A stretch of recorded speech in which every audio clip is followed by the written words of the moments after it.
Hi, welcome to CIO Series number 27. We will be giving a quick update on AI post the US tech earnings, and more importantly, about our forward-looking views on AI industry and related topics. My name is Wang, CIO of Private Wealth Management, and with me is Garrick Li, our research analyst covering technology. Welcome, Garrick. Thank you for your time. Some of you may have met Garrick before, some of you not. This is your first time participating in the CIO series? Yeah, first time, but he is being the brain behind a lot of our technology research, including our CIO series on technology has provided a lot of support. Thank you, Garrick, and thank you again for your time. Thank you. As usual, we will do a recap of our core views and recommendations. You can find this on the page 2 of Wealth Monthly every month as a cheat sheet, one-page cheat sheet of our views and actionable ideas. Just for your information, we are still cautious on global equity because we don't think the market has properly accounted for the tariff risk. And so far we've been wrong because the market is making new highs, thinking that tariff is a good thing.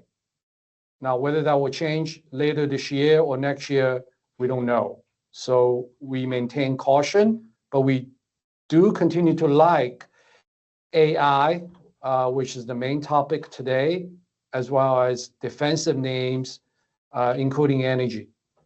In China, we are more optimistic, given that the policy and also a possible resolution to the US-China trade negotiations. And lately, we're becoming more constructive on China A shares as a laggard. We've been saying this for a couple of months now, that A shares offer better risk-return payoff than H shares. And indeed, this is what's happening in the last few trading days. Again, the intro to Garrick. He joined us in April 2024 as a key member of the Private Wealth Management research team and covering global technology. And altogether, he has about 7 years of experience in technology sector, and he's done a great job of covering the sector for us. In fact, some of the signature moves or calls we made with respect to Broadcom and Meta are all from Garrick. So he has really added much value to our team. And much like our core views on the global market, let me also share our core views on AI and demonstrate how we are different. We must acknowledge that AI is an exciting industry, but also overly covered, a very crowded trade and very crowded in terms of research. And as much as we want to give you conviction, we also want to give you something different so you can tell your clients that make us stand out. The number one thing that's different in terms of how we approach the AI research is that we develop conviction by self-questioning, not by reinforcing and telling us how right we are every day.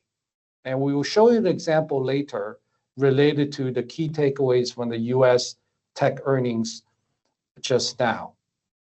Versus the market often changes the view with the headline news or the stock movements. And Garrick, you probably remember earlier this year when the AI stock crashed, people suddenly started to wonder if AI infrastructure spending will slow down. And what was our view back then? We think long-term AI still have a lot of potential, but short-term we are a little bit cautious at that time. Yeah. But we did not change our long-term view. And again, that conviction comes from self-questioning and we'll talk about it in a second. Number two is on edge AI. That's actually one of our top 5 predictions for 2025. In the second half last year, when NVIDIA was at an all-time high, it seemed to be the master of the universe. We made a bold call to say NVIDIA is no longer the most important company in the AI industry. What is more important are companies like Meta and Amazon, which will be driving the AI applications. And in terms of that, edge AI is a key part of the puzzle, meaning the localized devices for AI applications. And Meta is a leader because it's a dominant position in smart glasses. Yeah. And then number 3 is it's having my experience having covering tech for almost 20 years. It's about people, not technology. And then lastly, we were wrong last year to be overly bearish on China AI. Of course, DeepSeek has changed our view, but a lot of our competitors still are hung up on this China GPU issue, which I think would no longer be an issue over the long term, whether NVIDIA can sell to China or not. Again, to reinforcing that our big picture view on AI, it's really about the people, not technology. From my experience as a tech analyst since the 90s, 2 classic examples.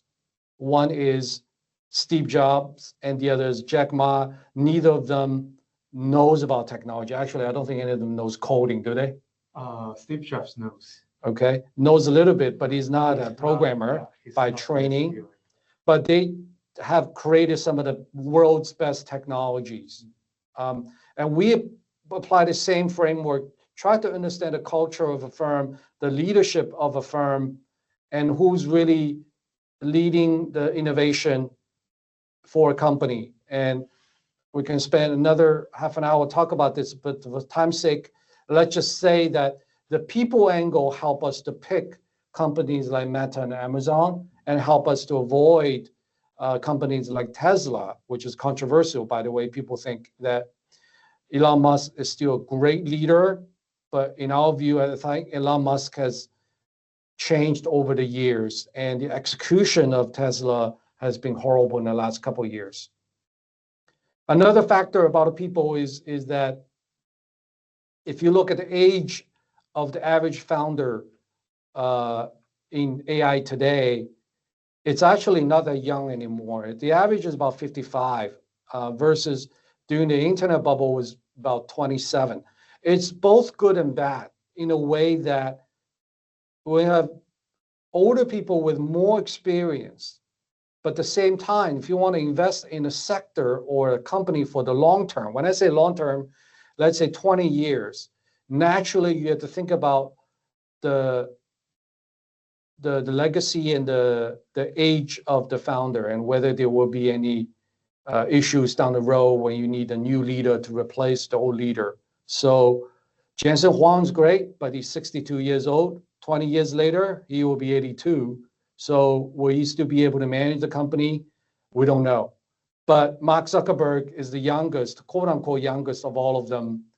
I think we can stay invested in him for the next 15 years, no problem. The other advantage of a young leader, relatively young leader, is that you can make mistakes and correct it. Will still have sufficient time to correct himself, and indeed he has done that before.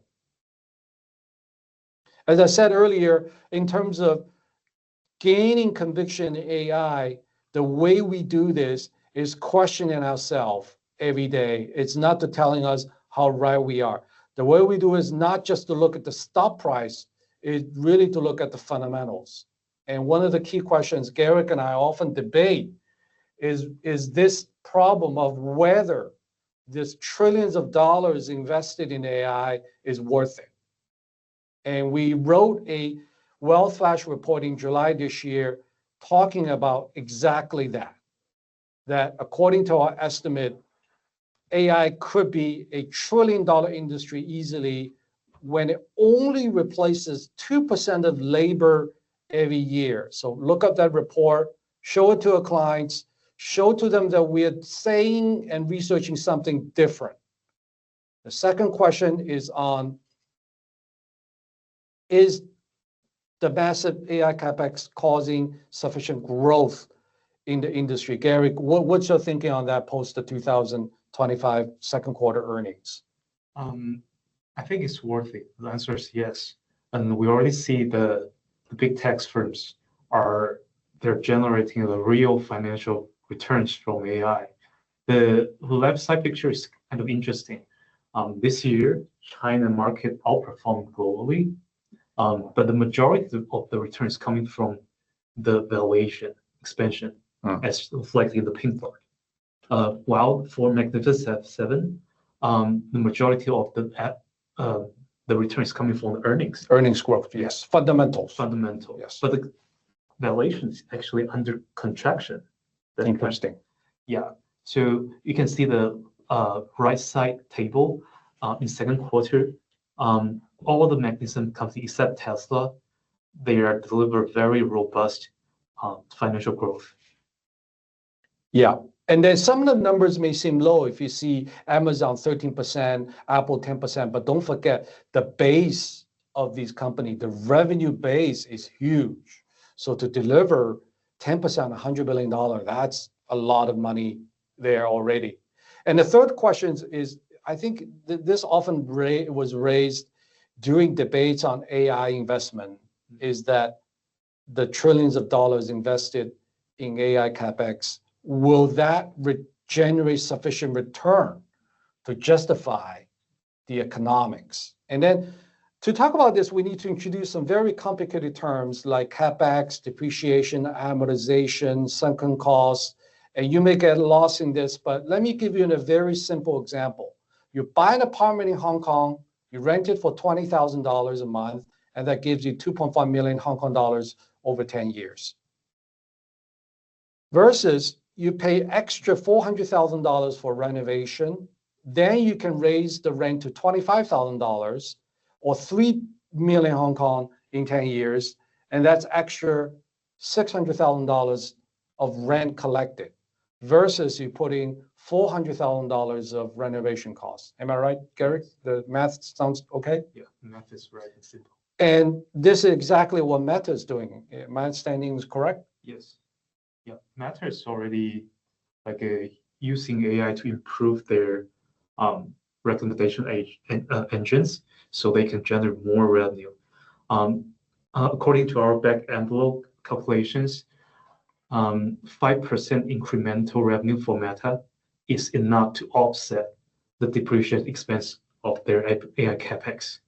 Exactly. So what, in layman terms, what Garrick is saying is that because of AI, Meta is able to raise the rent by 5%. Yes. And we are seeing that more than 5%. So we're seeing that with maybe not a whole lot of companies, but a select of the best companies are already generating return from AI capex, and Meta is one of them. Yes. Okay, now back to the main topic of today, which is we wanted to talk about some relevant trends we identified from the recent earnings. And one of the top questions related to NVIDIA's earnings yesterday. It's about what we just mentioned, that whether there will be a temporary slowdown in AI capex because of whatever reason. This chart shows you that this slowdown is inevitable because there may be a gap between when the training demand falls off and when the inference demand picks up. Yes. And Gary, what do you call this? The air pocket, the growth gap, or the different words for that? Or transitional period. Yes. So what's your thinking on that? Whether this transition is happening, whether there will be a risk near term for NVIDIA, Broadcom, and all the infrastructure players? Yeah, last year we were actually concerned about this because most of data center build was for AI training purposes, and we didn't see much application last year. But this year, most recently, according to the earnings call, we are seeing a lot of companies, they're seeing they're adopting AI for their inference workload, using AI to improve their business, and especially Meta, they're seeing compelling ROI for their advertisement business. So the inference is picking up. That's what we are seeing. It's not by 20%, 30%. It's 200% increase. And you saw that with NVIDIA earnings yesterday. Yes. I guess the conclusion is that no, not yet a slowdown. The inference demand is picking up while the AI demand, the training demand remains strong. So you can see some of the comments here from recent earning conference calls, all confirming to a continuing strong AI CapEx growth this year. Not a concern, but we will be watching this closely because we think that eventually there may be a slowdown sometime down the road. And the next thing I want to talk about is AI agent. And this is a word that we heard a lot,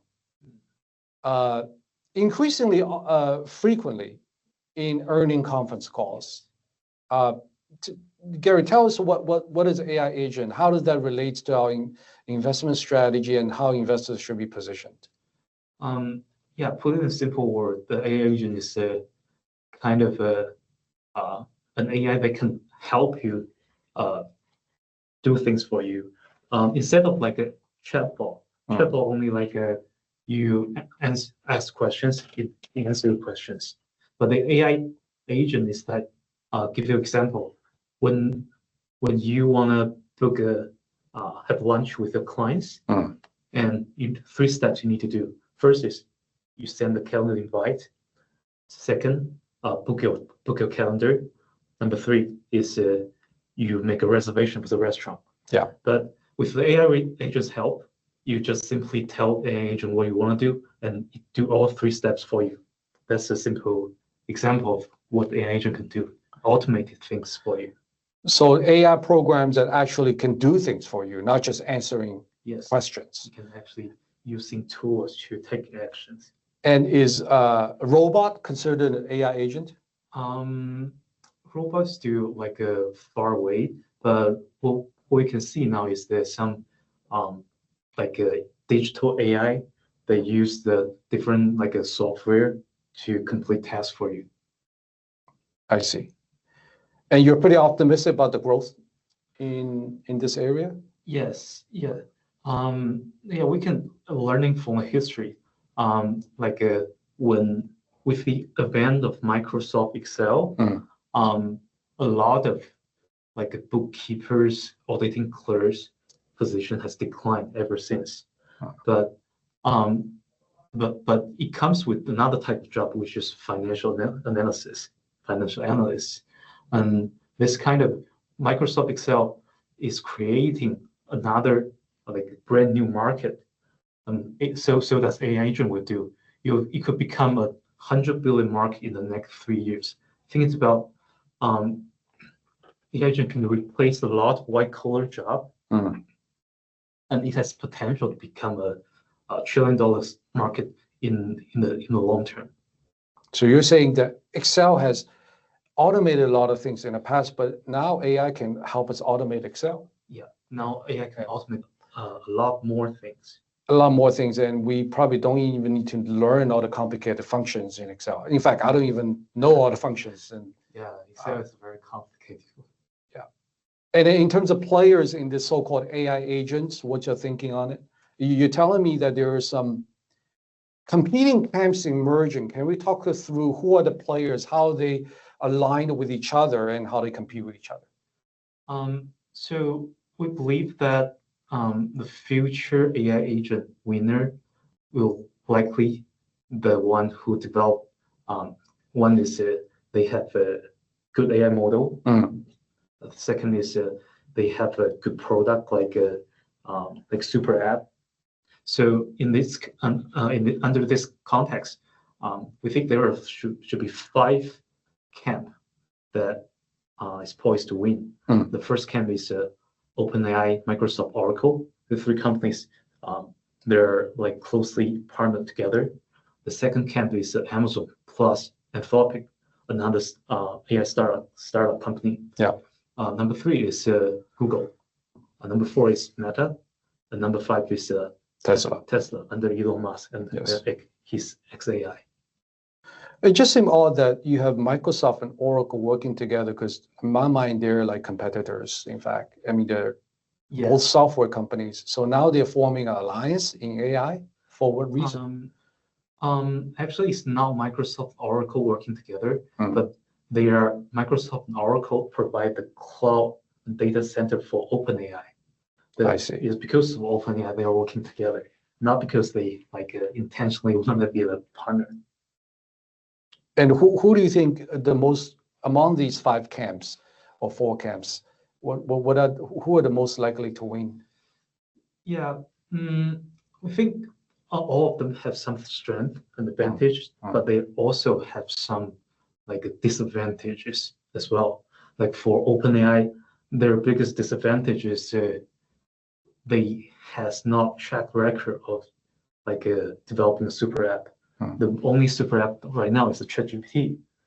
But for Amazon Anthropic, I'm very optimistic about this partnership, because Amazon has the financial resource, and Anthropic is a very underappreciated AI companies. They are going to generate 10 billion annualized revenue this year. Do you have any idea how large is 10 billion? 10 billion, yeah. Yeah, right now the application winner or start companies, Palantir, is annualized revenue is 4 billion. Wow. But Anthropic will be like 2 times of the Palantir's revenue. That's very significant.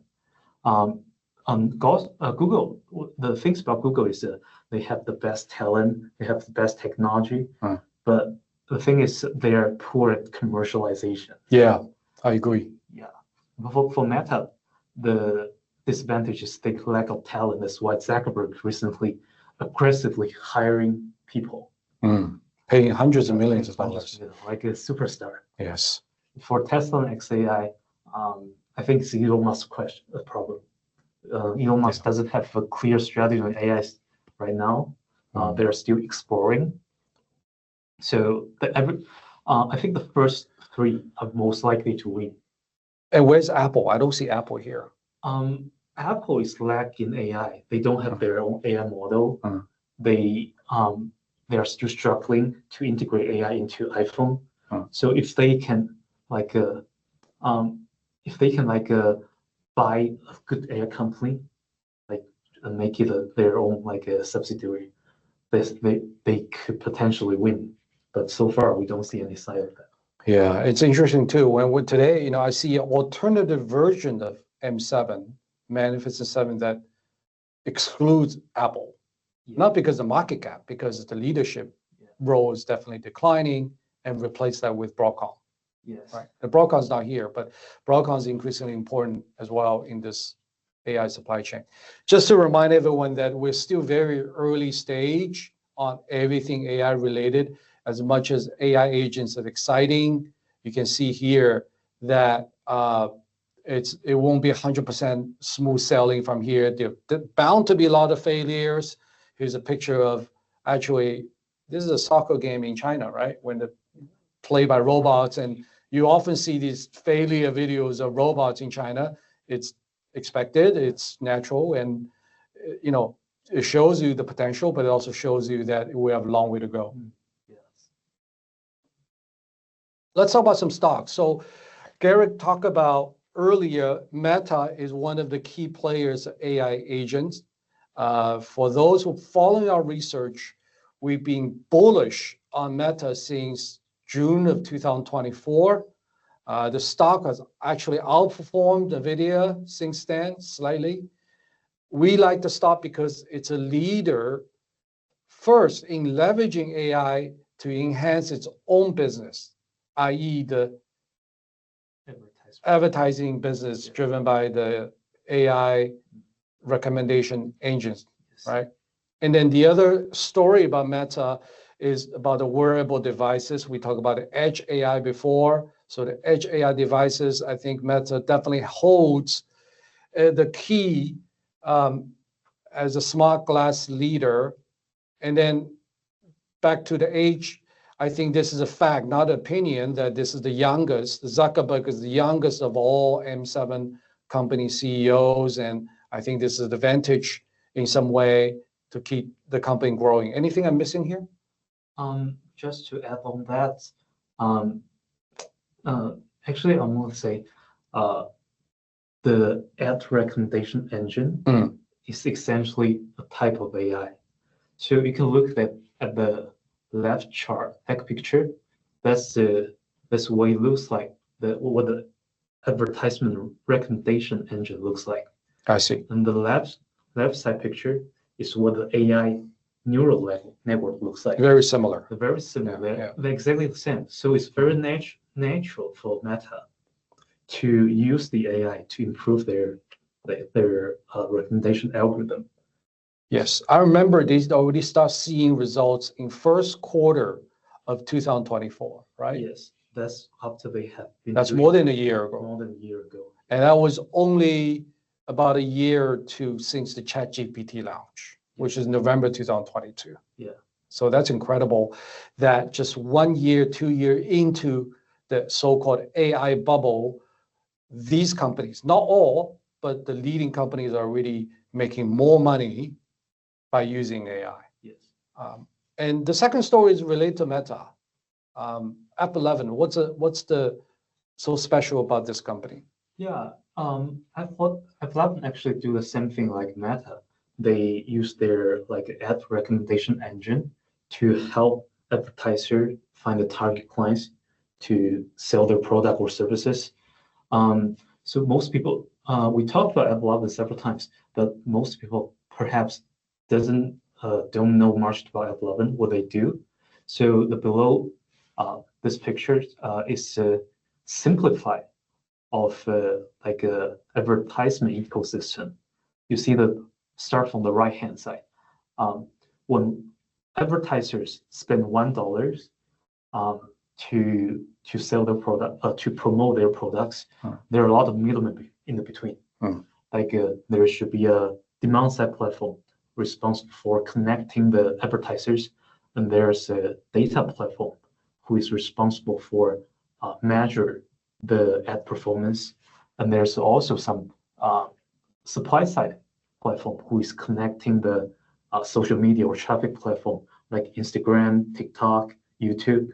So eventually the money spent will be much lower than $1. Yeah. So F11, they have presence in almost every layer in this ecosystem. So that's how they can get a lot of data to improve their recommendation engines. And so right now, their recommendation performance is comparable to Meta and Google, but their market share is still low, less than 5% market shares. So we think F11 have a strong growth potential. Did that necessarily mean they would take market share from Meta, or they would just take shares from other weaker players? Both. Both, I see. Yeah.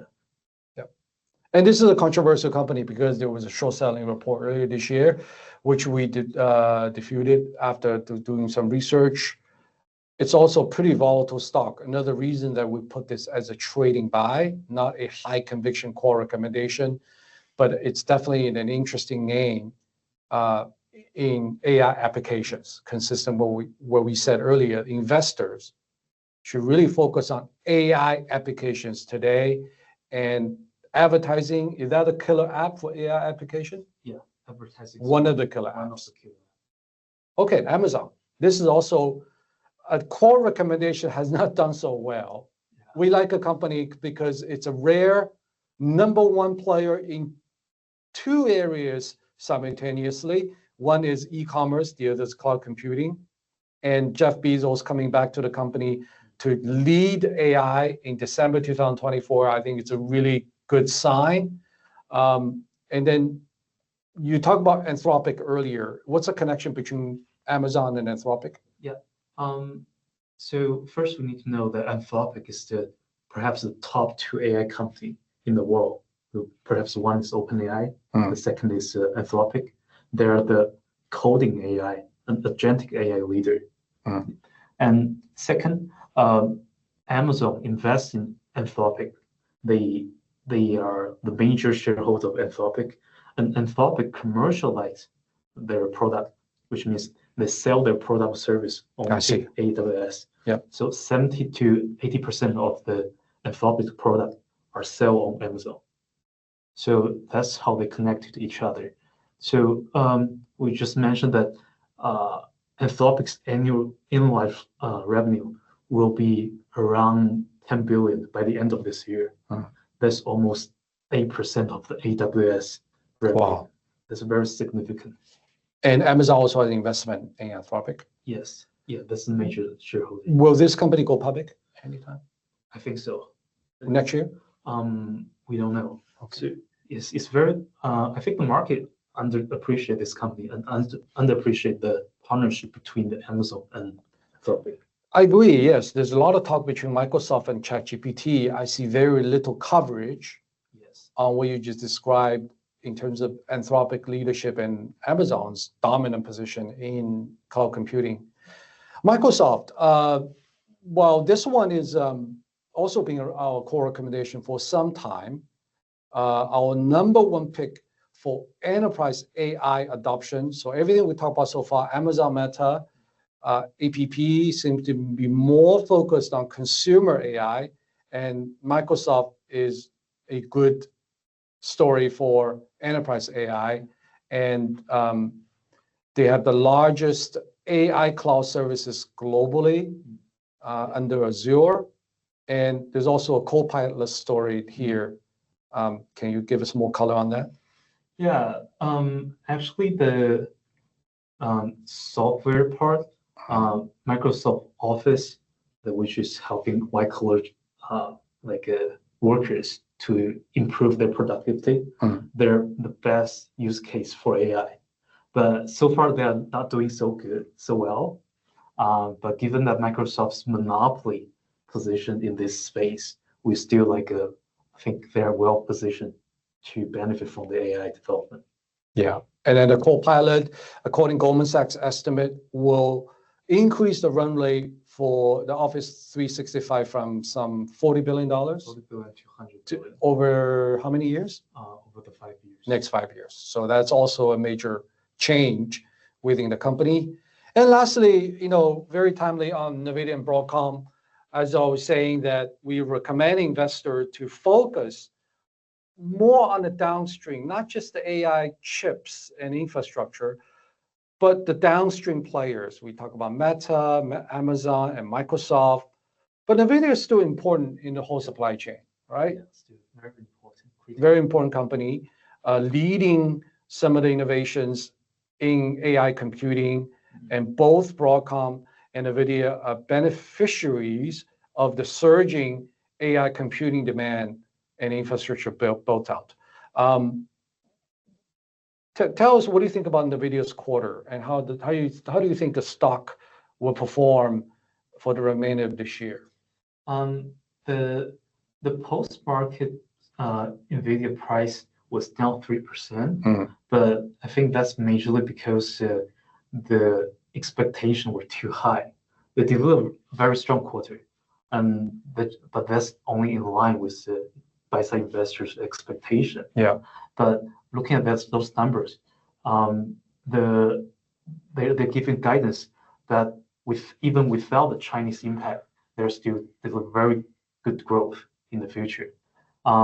And we are more optimistic in NVIDIA because, like we talked previously, the inference demand is picking up. Yes. So in the past, in the AI training space, NVIDIA is taking about 90% of market shares. 80 to 90%, 80 to 90%. But in inference, that will be more balanced. NVIDIA probably get 50%, and ASIC get another 50%. But inference is a much larger market. This could be 10 times more than AI training. So we're still positive because the high potential of the inference picking up. And Broadcom also has a pretty good position here. Can you give us a quick primer on ASICs versus GPUs, and why you think Broadcom is also key to this whole AI computing industry?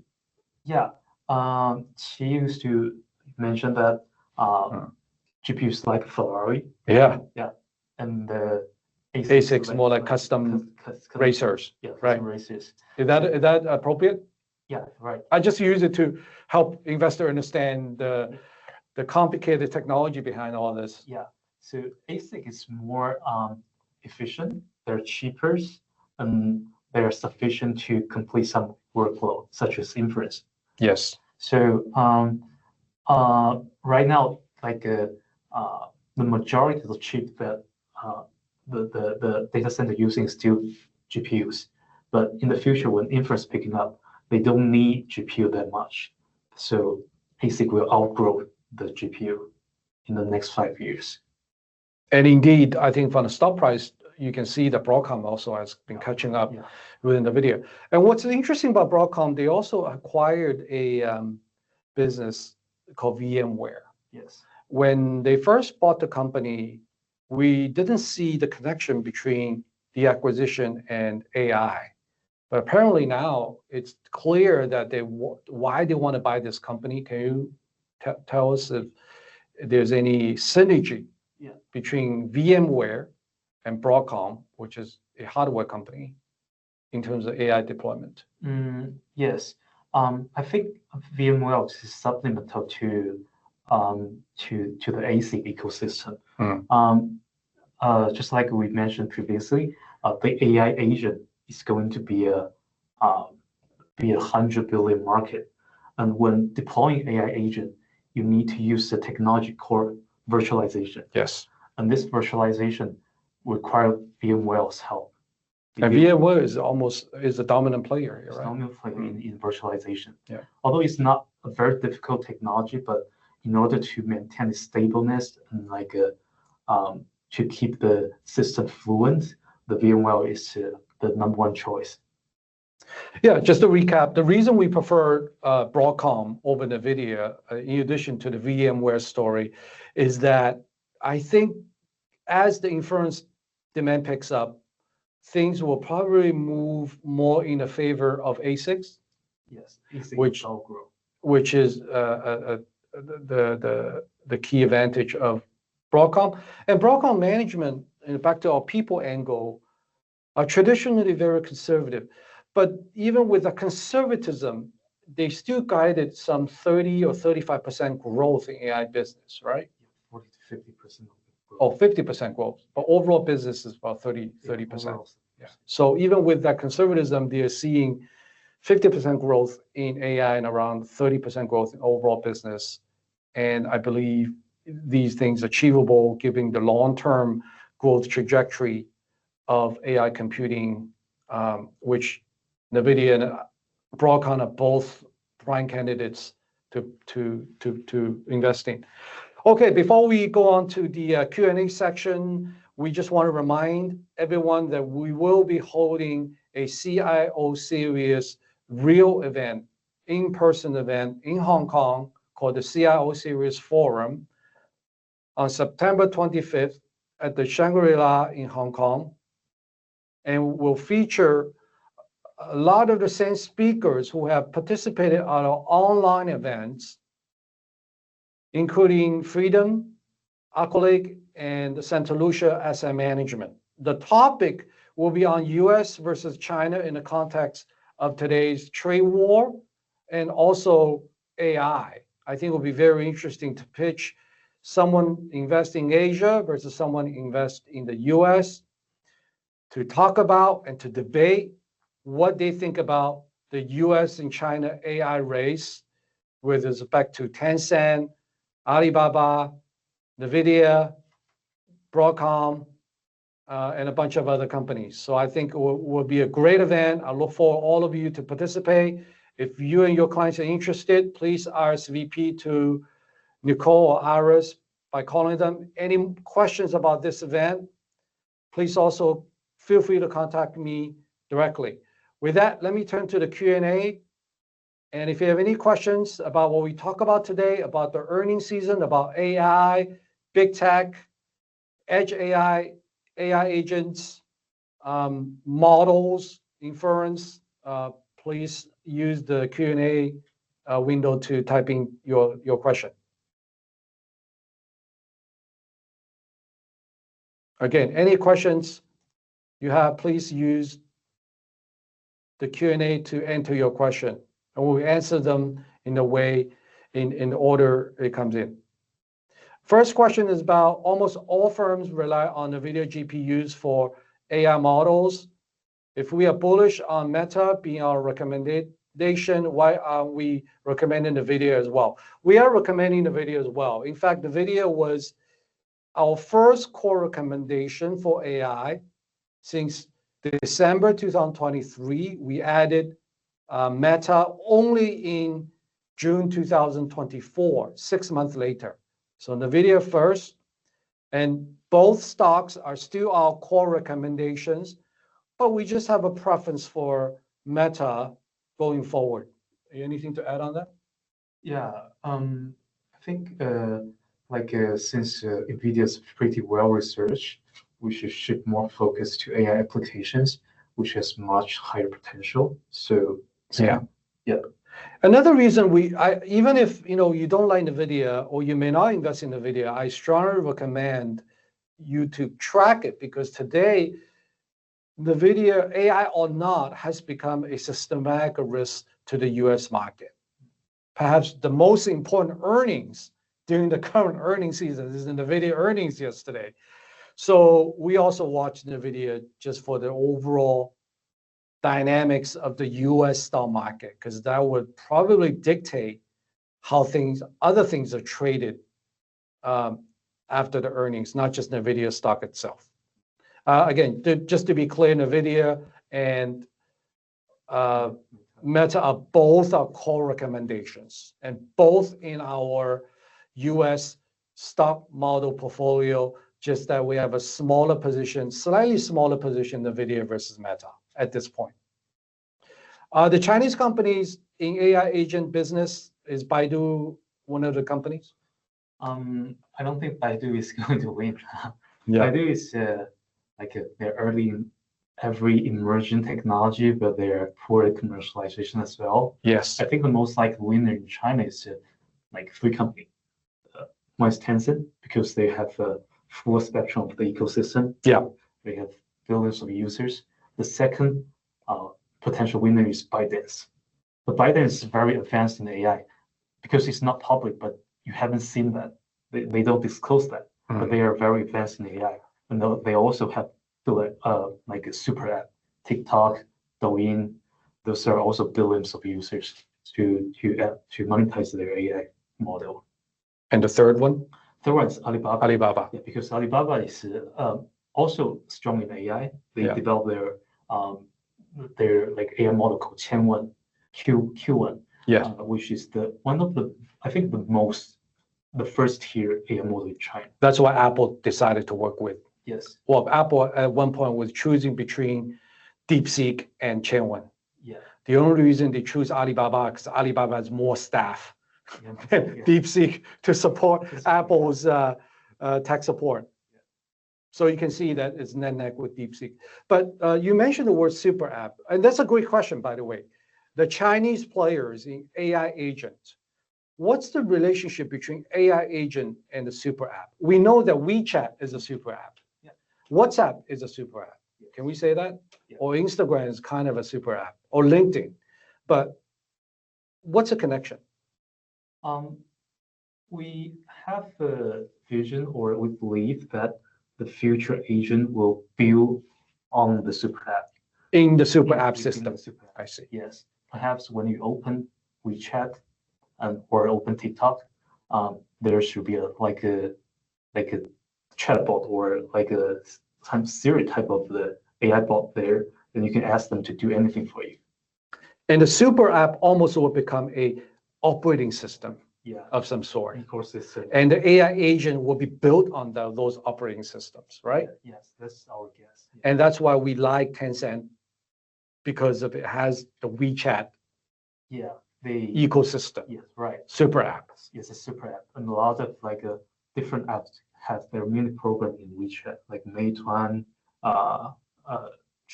Trip.com. Trip.com, yes. A lot of things are on there. Luckin Coffee. Working Coffee is and mini games yes, and WeChat video, right? yes.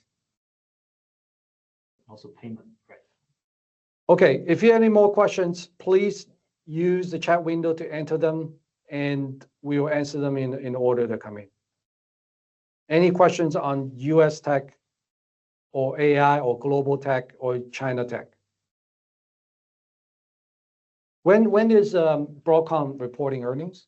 And what's your expectation? September 4th. Mm. I think it will be a race. Another beer race. Another beer race. Yeah. Yes. So for this, our core recommendation, I don't think we need to worry too much. We just buy on any dips. Yes.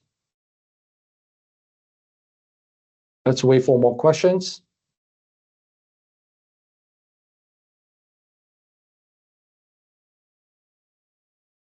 I see no further questions. We'll wrap up here. The replay of this event will be available on our Wealth Vision channel on YouTube. And please give any feedback you like, either through YouTube or contact us directly. Thanks for coming. Thank you, Garrick.